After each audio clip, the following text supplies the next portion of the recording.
Imagine that you've just been given some terrible news. For most of us, this can have a detrimental impact on our mental and physical state for long periods of time. But what if I told you there was a way to hack your response to emotional situations? What if I told you there was a way to conquer your negative thoughts and let them have little to no effect on you? This is what meditating twice a day for 30 days has done to my brain. In this video, I'm going to share my experience through this process, as well as the type of meditation practice that I wound up doing.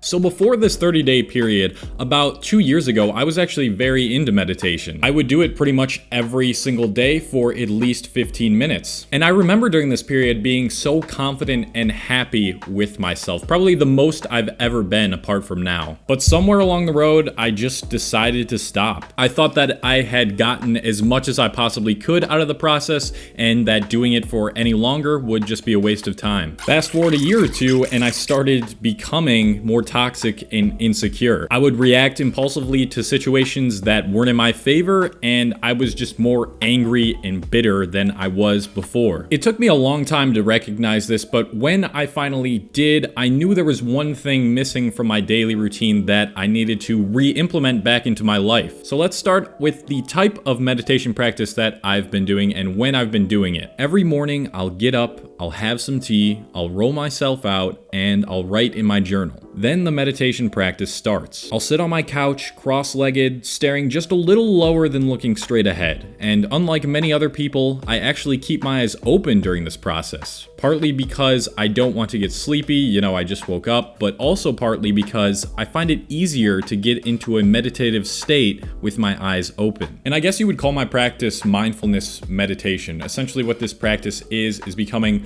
aware of your breath. You focus on the inward and outward of your breath. Along the way, I'll start to also observe my thoughts, and sometimes I'll have really brief moments where I won't have a single thought. I'll just be totally immersed in the present moment. But not having a single thought is almost impossible to avoid. I become the watcher of my own thoughts. I allow the thoughts to come into my mind, but I don't hold on to them, nor do I hold any judgment against them. And I just let them pass. And I kind of feel out how long I want to do my meditation practice every day. I don't really have a stopwatch that I set, a timer that goes off. I just naturally feel when it's time to stop for me, but usually it ranges from 10 to 15 minutes. Now, the second time I do this in the day is right before bed. I'll hop into my bed and again sit in that cross-legged position, mimicking the same practice as I do in the morning. That's the basic gist of the practice. It's nothing super fancy, but the effectiveness of this practice is just incredible. Now let's talk about what has changed and why. Firstly, my presence. While I'm not a Zen master, I do find it much easier to stay present in certain situations throughout my day. Because my brain practices being in a present state so often, I'm able to trigger that in my brain even when I'm not actually meditating, although meditation doesn't actually take on one form. Truthfully, it's something you can do anywhere at any time if you're skilled enough. You don't have to be sitting cross-legged, purposefully doing the practice. The sitting down cross-legged is really just the way to build that skill much easier and much more efficiently. So for example, when I become aware that I'm being too involved in my mind, I refocus myself to my breathing and all of my senses. I'll feel everything that my body is touching at the given moment. And if I'm not actually touching anything, I can still feel the wind or air touching my body. I'll start to pay attention to what my nostrils smell and all the different colors and surfaces my eyes are creating into my reality. It's that really dramatic shift of focusing on the illusion of thought patterns to focusing on the only thing that's actually real, which is the present moment. Another thing I'm noticing is that I'm much less reactive to my negative thoughts. Because I practice this twice a day, it's easier to recognize that these are just my thoughts and that they have no power over me if I don't give them the energy to have power over me. This is a very hard skill to master, and it takes a ton of time to practice, but it might just be the most important skill scale of the 21st century. I said it. We are increasingly getting fed more and more information by the day, and a lot of this information is not good for our mental state at all. So it's become all the more important to know when something in the external world is not serving your positive thought state and working on removing that from your life. And this ties a lot into a philosophy that I follow called Stoicism. Part of the practice of Stoicism is knowing that it is your judgment of things that make the things actually bad. Nothing is inherently good or bad. But Stoicism is a whole other topic for another video, but I think it's just important to highlight here. So you need to remember that your thoughts cannot have any power over you so long as you become the watcher of your thoughts. Once you have started to identify with your thoughts, it's over. They'll have taken you over and they will affect your physical reality. Thoughts can be extremely important for creating important ideas and getting yourself out of a rut, but most of the time, they are just destructive to you and those around you. And because I've developed this skill, I have higher energy levels and a greater sense of well-being. Being less stressed is one of the biggest and most obvious benefits of meditation. Many studies have shown that mindfulness meditation is effective against anxiety, depression, and even pain. Other studies have shown that meditation may even be effective in boosting your immune system. In my personal experience on the matter, it has definitely helped with my anxiety and my depression. I'm able to cope with those things. It's not as if they happen less often,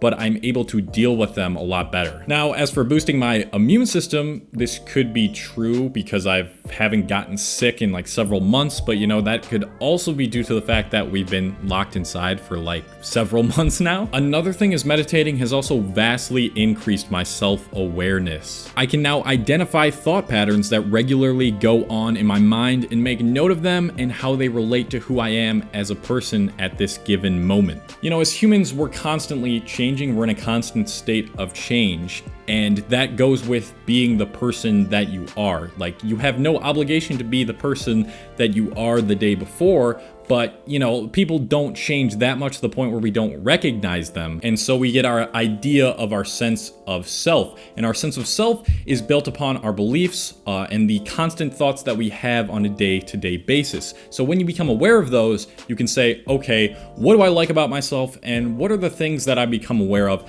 that I really want to change about myself? Because I know for most of us, we have like destructive habits that we aren't even aware of because they're so deeply embedded in our subconscious. And meditating and becoming more aware of your thought patterns and your thoughts just really helps with that whole process, so you can make it easier for you to develop into that person that you want to be. Another really fascinating thing to note about my meditation process, don't know if this happens to many people at all, is I start to see like waves in my field of vision. Like reality starts to warp and look different, almost as if I'm on psychedelics, and I'm gonna try my best to recreate this in my editing software, but it most likely won't be that accurate, but you'll get a general idea of it. And I would love to hear, for those of you who have experienced meditating, if you've experienced this same thing as me to an extent or something similar, because I just find it super interesting. And I hope that for those of you who are listening who don't practice meditation or only practice it rarely, that you will decide to take on this practice as a daily habit. I can guarantee you'll start to feel the effects of this amazing practice in just like a short period of time. Only took me a month, and honestly,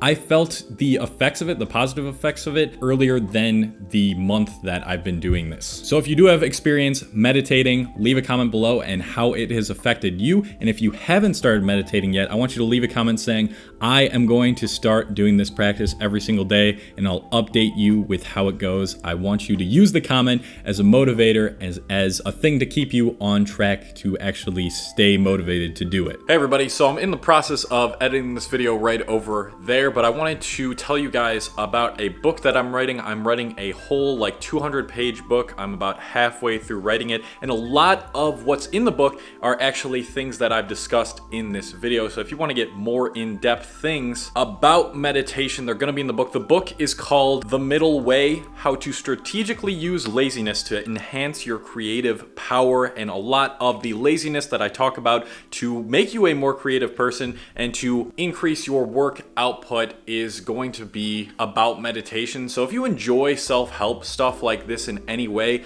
before the book comes out, I actually have a newsletter that I am currently writing. In the newsletter, I do one a week and I send out a small chapter snippet from each chapter that I am writing within the book, so you can get free chapter snippets from the book if you just sign up for my newsletter. So if you're into a personal development newsletter that is going to be related to the book that I am writing, that will probably be out in a few months, I'm gonna say, then go to the link in the description. It's gonna be the first link in there, and you can sign up for my newsletter and you can get tons of personal development tips every single week. So I hope you enjoyed this video. If you did, please leave a like for me, and I appreciate you for watching till the end. I hope that this educated you well and was entertaining. I love you guys. Thank you for watching my videos, and yeah, I will see you later.